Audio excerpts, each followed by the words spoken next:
Christophe Poutier, je suis le directeur logistique supply de Bazar Chic. Bazar Chic est une société de vente événementielle qui a été créée il y a une dizaine d'années, qui fait maintenant partie du groupe Galeries Lafayette.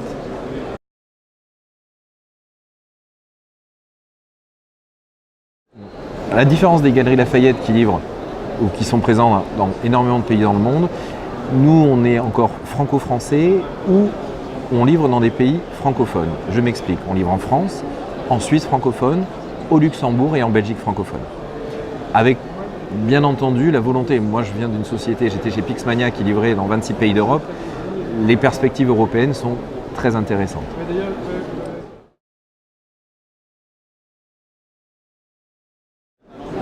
En tant que logisticien, lorsqu'on considère la livraison France, j'allais dire que ce n'est pas très compliqué en fonction des produits, de la typologie des produits. Dès lors qu'on commence à travailler la livraison dans des pays étrangers, il y a deux contraintes. Il y a la partie livraison elle-même, il faut trouver les bons prestataires à des coûts raisonnables. Et aussi, dans certains pays, on a des contraintes administratives. Par exemple, lorsque l'on livre en Suisse, toute livraison suisse, petit ou gros, doit être accompagnée d'un document administratif, le CN23, qui est obligatoire. Un produit ne franchit pas la frontière sans ce document.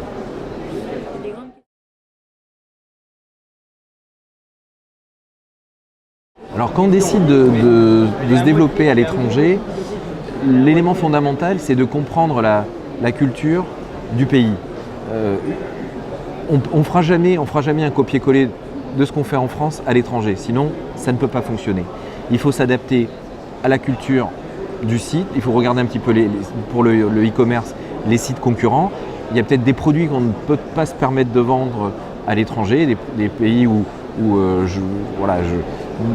sur notre site, on a tendance à faire pas mal de produits de sous-vêtements féminins. Je sais que dans certains pays, peut-être l'Europe du Sud, on n'apprécierait pas trop. Donc il faut vraiment très bien connaître la culture. Ensuite, il faut aussi connaître le marché. Le marché, il peut être très concurrentiel, il peut être déjà monopolistique au travers d'un concurrent étranger.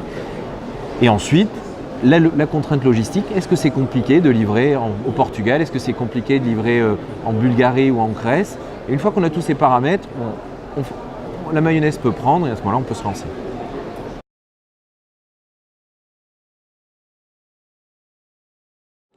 Alors, en fonction des pays, lorsqu'on vend un produit, on met des photos du produit et après on raconte une histoire.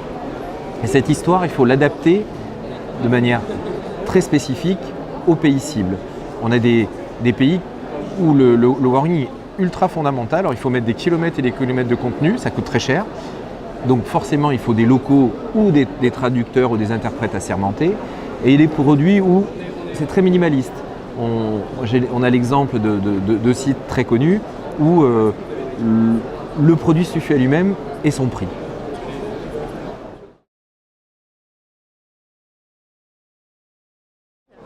L'erreur à éviter, c'est ce que j'ai dit tout à l'heure, c'est faire un copier-coller et se dire j'y vais quand même.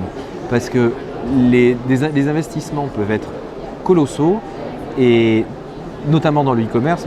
Dans mes expériences, j'ai été chez Saturn, un groupe allemand. Les Allemands au départ ont voulu faire du business allemand en France, ça n'a pas marché. On l'a adapté au marché français pour que ça fonctionne. Ça a été plutôt une réussite avant que ce soit vendu à Boulanger. Pour le e-commerce, c'est la même chose. Il faut y aller petit à petit en se disant je teste, si ça fonctionne pas, et si ça se développe, on est le roi du pétrole. A contrario, si vous apercevez que c'est un puissant frein, il faut très vite se retirer, sans quoi les coûts peuvent s'accumuler, les retours, les problèmes d'implantation, les problèmes de warning et tout ça.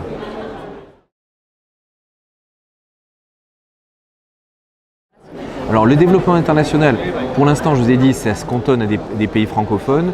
J'espère bien, on vient d'embaucher un nouveau directeur achat qui lui vient d'une enseigne concurrente qui elle travaille sur plusieurs pays européens.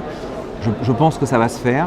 Alors il ne faut pas non plus partir la tête la première, je pense qu'il faut qu'on se fasse une sélection de pays, comme je vous disais, de bien analyser le marché, de bien s'imprégner de la culture.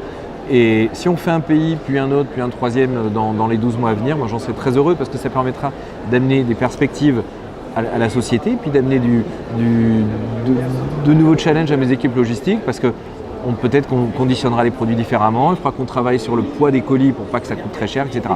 Donc c'est vraiment, c'est un cercle vertueux. Mais je dirais que l'expansion, la perspective d'expansion européenne permet aussi de démontrer que le fonctionnement, la réussite qu'on a pu faire en France peut se traduire aussi par des réussites à l'étranger.